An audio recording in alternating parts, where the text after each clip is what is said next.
नमस्कार साथियों, स्वागत है आपका आपके YouTube चैनल ब्रेन पाठशाला की पाठशाला में। आप सीख रहे हैं हमारे साथ इंग्लिश ग्रामर। इंग्लिश ग्रामर में आप पढ़ रहे हैं इन दिनों सबऑर्डिनेट कंजक्शन के बारे में। सबऑर्डिनेट कंजक्शन में इससे पहले आप सीखा टाइम को शो करने वाले, कंडीशन को शो करने वाले, पर्पस को शो करने वाले, कॉज को शो करने वाले कंजक्शन के बारे में।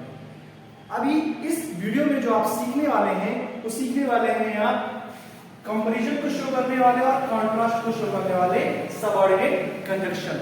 तो कौन होते हैं जो कंपैरिजन को शो करें और कौन होते हैं जो कॉन्ट्रास्ट को शो करें सबऑर्डिनेट कंजक्शन? तो कंपैरिजन को शो करने के लिए देन और एज का प्रयोग आपको देखने को मिलता है, जबकि कॉन्ट्रास्ट को शो करने के लिए या कॉन्ट्रास्ट को शो करने के लिए दो और अल्दो का प्रयोग आपको देखने को मिलता है। तो आइए हम सीखना शुरू करते हैं सबसे पहले कंपैरिजन शोइंग वर्ड से। तो कंपैरिजन शोइंग कंजक्शन में आप देन का प्रयोग मोस्टली देखने को पाते हैं, जैसे कि he is stronger than you, वो आपसे अधिक स्ट्रॉन्ग है। ही इज स्ट्रॉन्गर यानी कि वो अधिक स्ट्रॉन्ग है किससे? देन यू, आपकी तुलना में। यानी कि यहाँ पे कंपैरिजन हो रही है, तुलना हो रही है, और इसको शो करने के लिए हमारे पास जो कंजक्शन आया है वो आया है देन। तो देन हमारा क्या है? Comparison showing conjunction, right. He is stronger than you, वह आपसे अधिक स्ट्रॉन्ग है। तो आपसे अधिक स्ट्रॉन्ग है, यहाँ पे कंपैरिजन को शो करने के लिए जिस कंडीशन का प्रयोग किया गया वो कौन सा है? Then. He is taller than Ram, he is taller than Ram. तो यहाँ पर देन क्या है? यहाँ पर हमारा कंपैरिजन को शो करने के लिए प्रयोग किया जा रहा है। इसके अलावा आप बहुत सारे और भी सेंटेंसेस क्रिएट कर सकते हैं। आपको मुझे लगता है कोई प्रॉब्लम होगी, जहां पर प्रॉब्लम हो आप कमेंट बॉक्स में जाके हमें कमेंट पूछिए, मैं आपको सपोर्ट करूंगा। अगर कॉन्ट्रास्ट की बात करें तो कॉन्ट्रास्ट शोइंग वर्ड में आपको दो और अल्दो का प्रयोग देखने को मिलता है। दो का प्रयोग कुछ इस प्रकार कर सकते हैं, जैसे दो ही इज पुअर, दो ही इज पुअर, जैसे कि आप जब इनकी दो और अल्दो की हिंदी निकालते हो तो इनका अर्थ निकलता है यद्यपि। क्या निकलता है? यद्यपि। और हमेशा इनके साथ एक विरोधाभासी स्थिति पैदा होती है। कैसे? चलिए इनके ट्रांसलेशन समझते हैं। दो he is poor, he is honest. हालांकि वो गरीब है, यानी कि यद्यपि वो गरीब है, ही इज ऑनेस्ट, वह ईमानदार है। दो ही इज ऑनेस्ट, जब वो he is poor, जब वो पुअर है, गरीब है, he is honest, वो ईमानदार है। Although I am ill, यद्यपि मैं बीमार हूं, I am ready to fight, मैं लड़ने को तैयार हूं।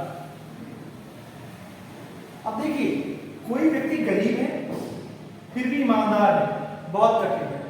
आप इमेजिन कीजिए, अगर आप 3 दिनों से खाना ना खाएं, 4 दिनों से ना खाएं, जिंदगी है, मुश्किल हो सकती है, कभी भी हो सकती है, किसी भी जीवन में आ सकती है, और आपके पास पूरा अवसर हो कि आप चाहें तो कुछ खाद्य पदार्थ उपस्थित हैं, बट आपको चोरी करके खाना पड़ेगा। ईमानदारी से खाने के लिए आपको कुछ पेमेंट करना पड़ेगा, और पेमेंट करने के लिए आपके पास पैसे नहीं, अगर पैसे ही होते तो भूखे क्यों होते? पर आपके पास एक अपॉर्चुनिटी का अवसर है, कोई आपको देख नहीं पाएगा यदि आप वहां से चोरी करके खाना चाहें, और फिर यदि आप भूखे रहना पसंद करें और आप वहां चोरी करके ना खाएं तो माना जाएगा कि आप ईमानदार व्यक्ति हैं। और मैं कहता हूं, कहने के लिए कोई भी कुछ भी कहे, लेकिन अगर कुछ लोग आपको मुट्ठी भर लोग, अगर हजारों लोगों में ऐसे मिल जाए कि 2-4 दिन से भूखे हो, 5 दिन से भूखे हो, और उन्हें पूरा मौका मिले कि वो चोरी करके खा सकते हैं और फिर भी वो ईमानदार रहना पसंद करें, भूखे रहना पसंद करें और चोरी करके न खाएं, मुट्ठी भर लोग मिलेंगे आपको दुनिया में ऐसे। बाकी कहने के लिए सब ईमानदार ही, चोर से बड़ा ईमानदार तो कोई होता ही नहीं है ना। तो ये विरोधाभासी बात है। दो ही इज पुअर, हालांकि वो गरीब है, ही इज ऑनेस्ट, फिर भी वो क्या है? ईमानदार। ऑल्दो आई एम इल, हालांकि मैं क्या हूं? जब मैं बीमार हूं, I am ready to fight, मैं लड़ने को तैयार हूं। तो ये आप बताइए, आप बीमार हैं और आप लड़ने के लिए तैयार हैं, ये दोनों बातें विरोधी बातें नहीं? इसीलिए इनको क्या कहा गया? कॉन्ट्रास्ट शोइंग सबऑर्डिनेट कंडीशन कहा गया है।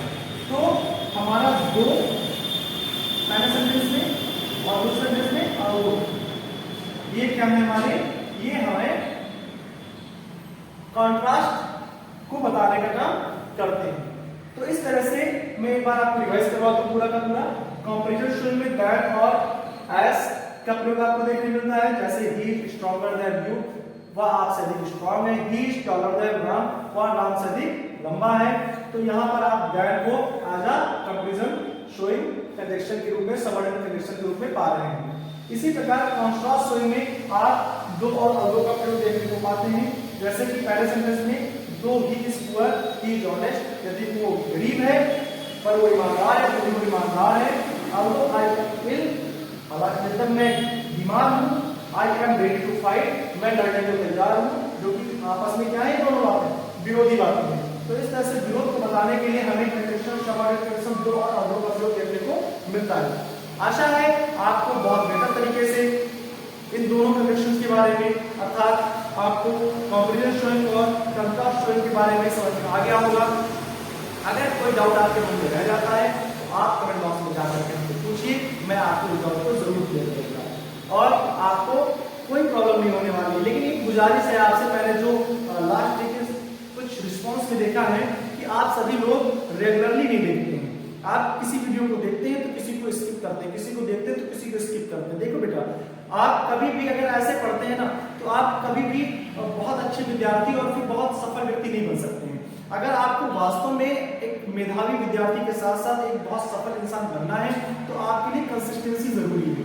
आप जिस वीडियो को देखते हैं उसके बाद वाले वीडियो को देखें, उससे पहले वाले वीडियो को देखें। आप जिस नंबर के वीडियो से देखना शुरू कर रहे हैं, आपको चाहिए कि आप उस वीडियो को तो कम से कम 2-3 बार देखें ही, उसके बाद कंटिन्यूअसली उसके आगे देखते जाएं और बीच समय जैसे आपको मिलता जाए, पीछे जो आप नहीं देख पाए हैं उन वीडियोस को भी देखते रहें। आप रेगुलरली रिवाइज के तौर पे भी जब आपको एक्स्ट्रा टाइम मिल जाए तो आप देखे गए वीडियोस को भी फिर से देख लें, ताकि आपका जो नॉलेज है वो बहुत ज्यादा मजबूत हो सके और बहुत ज्यादा आप कॉन्फिडेंट होकर के किसी भी क्वेश्चन के आंसर को कर पाए।